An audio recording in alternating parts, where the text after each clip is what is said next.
Finding the Storekeeper's Keys. This is a story about lysosomal storage disorders, which are rare individually, but as a group, these disorders occur around 1 in 7,500.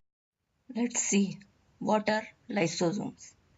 Lysosomes are special cellular organelles present in many cells which have hydrolytic enzymes and help in the metabolism of certain biomolecules.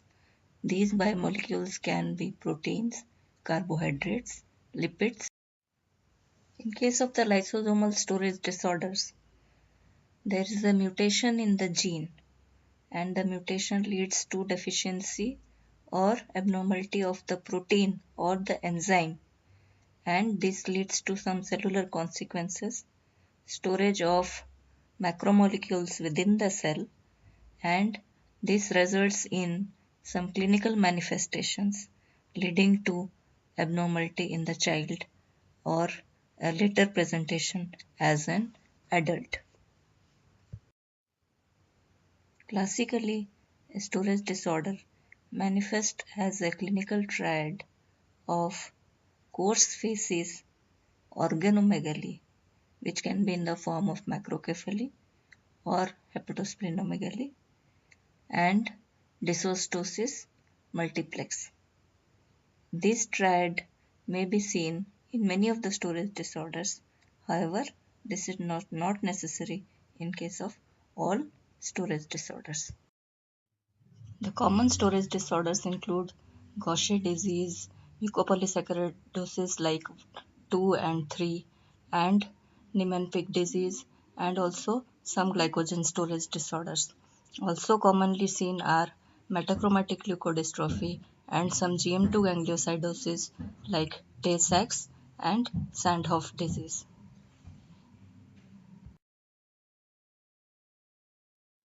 The different methods used for diagnosis of the lysosomal storage disorder include a thorough clinical examination and X-rays to demonstrate the dysostosis, and ultrasound may be done for documentation of the extent of organomegaly, and a bone marrow examination can be done in case of storage disorders like Gaucher disease, Niemann-Pick disease, or GM1 gangliosidosis, where the storage cells can be demonstrated. This is X-ray of a child with mucopolysaccharidosis, in which the hand X-ray shows proximal pointing of the metacarpals and bullet-shaped phalanges, which characterize the dysostosis seen in storage disorders. The next photo is that of a bone marrow, in which there are typical foamy cells in the marrow which indicate presence of non-Gaucher storage disorder. This is a representative case of Gaucher disease. A 4-year male child, resident of Fazalka, Punjab, presented with abdominal mass and history of one transfusion. There were no bone pains or bleeding manifestations. Examination revealed growth failure, pallor, normal head circumference, and hepatosplenomegaly. Hemogram showed pancytopenia with a hemoglobin of 7.2, WBC count of 2700, and platelet count of 63,000. The lipid profile was normal and fundus did not reveal any cherry red spots. Ultrasonography of the abdomen revealed a large spleen with multiple hypoechoic lesions, and the bone marrow trephine biopsy showed cellular marrow comprising of different series of cells and infiltration with Gaucher cells, which are typical cells with crinkled tissue paper appearance. The enzyme analysis for beta-glucosidase enzyme confirmed the diagnosis of visceral Gaucher. This is another case of storage disorder. 11-month male child brought with delay in the achievement of developmental milestones and delayed cry at birth, who received phototherapy for neonatal jaundice for 2 days. At presentation, His weight and height was below the third minus 3Z score. Examination revealed prominent forehead, depressed nasal bridge, and low satius, along with hepatosplenomegaly, inguinal hernia, and excessive Mongolian spots. X-ray showed platyspondyly and dysostosis. The value of the enzyme beta-galactosidase was low, consistent with the diagnosis of GM1 gangliosidosis. Pachydermal melanocytosis in the form of Mongolian spots is a prominent feature of many lysosomal storage disorders like Hurler and GM1. In the next photograph, you can see the child with GM1 and the X-ray showing dysostosis in the spine.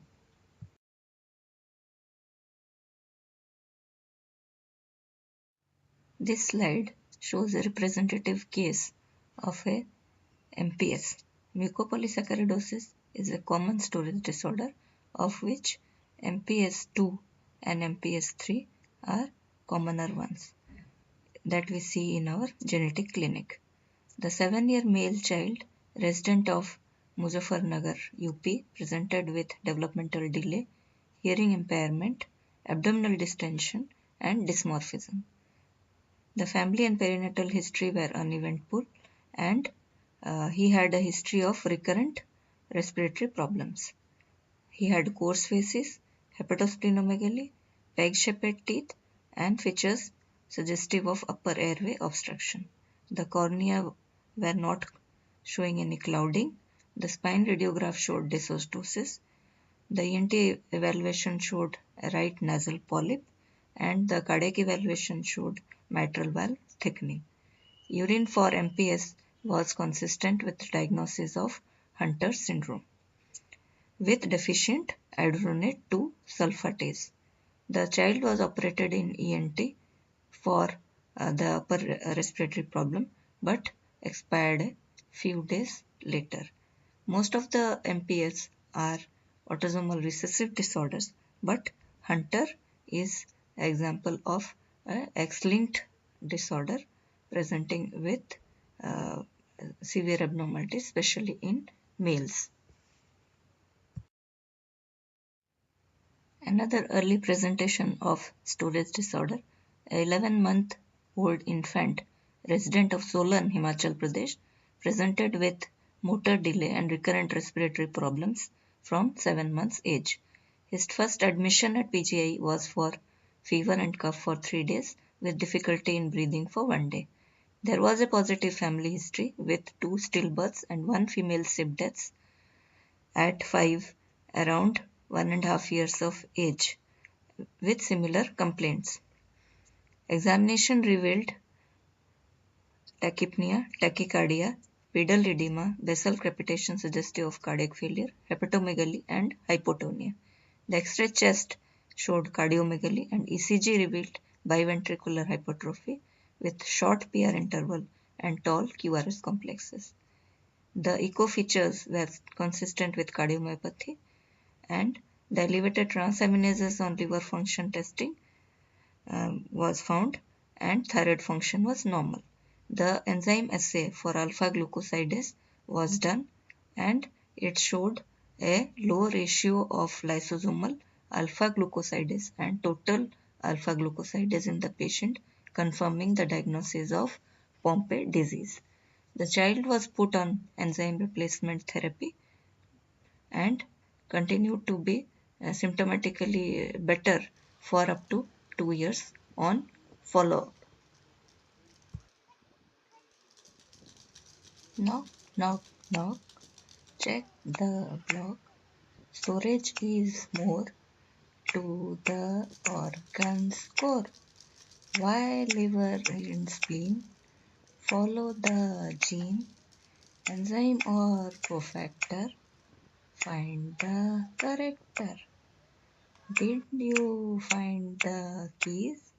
Save me, please. The definitive treatment for storage disorders like MPS 1, MPS 2, Gaucher disease, Fabry disease, Pompe disease are treatment with enzyme replacement therapy. And The main problem with enzyme replacement therapy or ERT is the cost. The cost is very prohibitive and not possible for individual families to afford the therapy. And there are limited number of companies providing the enzyme replacement therapy to these patients. Some are already on treatment in India on a compassionate basis. And this problem can be decreased if government can provide funding for some of the patients with lysosomal storage disorders. There is a lysosomal storage disorder society which has been formed in India, and this is under Mr. Prasanna Shirol, whose daughter is a patient of Pompe disease. And several protests or other events are organized by the society, and this is a event which was organized in Bangalore in um, 2014 for prevention of LSD and ensuring proper therapy of the patients affected with LSDs. In case of metabolic liver disease, one of the important differentials is glycogen storage disease. In this, the child can present with hepatomegaly, hepatosplenomegaly, and in the investigations, one may find a normal hemoglobin, a normal TLC, and a low blood sugar. The lactate is elevated, more so after the feed. Triglycerides are usually elevated. Uric acid may be increased. The CPK may be normal or increased depending on the type of GST and the presentation. The transaminases are elevated and the bilirubin may be normal. The key features in a glycogen storage disease are doll-like facies, hepatomegaly with hypoglycemia, deranged transaminases in a well-preserved child. In GST1, lactate and urate are usually elevated, spleen may be palpable, and there may be nephromegaly. In case of GST3, there are increased transaminases, spleen can be enlarged as a result of hepatic fibrosis regeneration, lactate and urate are usually normal, triglycerides can be elevated, but cholesterol is also usually increased. CPK is elevated with muscle or cardiac involvement. Fabry disease is caused by mutation in the gene coding for enzyme alpha galactosidase, which is responsible for breakdown of the neutral sphingolipids, mainly globosylceramide, in the lysosomes. The deficient activity of this enzyme leads to lysosomal GL3 accumulation in the various tissues or cell types. The symptoms include neurological manifestations like acroparesthesias, chronic neuropathic pain, hypoanhidrosis, hearing loss, gastrointestinal symptoms, angiokeratomas, and ocular abnormalities like subcapsular cataracts and cornea verticillata. The presentation is more severe and earlier in the males affected with the disease. Prenatal diagnosis is possible in many storage disorders if the enzyme analysis or DNA analysis has confirmed the presence of the disorder in the index case. Alternatively, DNA analysis can be done in the parents' suspected carriers for the particular disorder which was clinically suspected in the index case. And the availability of DNA diagnosis has helped in a better prenatal diagnosis for these lysosomal storage disorders, and these families can accordingly, if the child turns out to be affected, can go for abortion if the disorder is diagnosed before the 20 weeks gestation.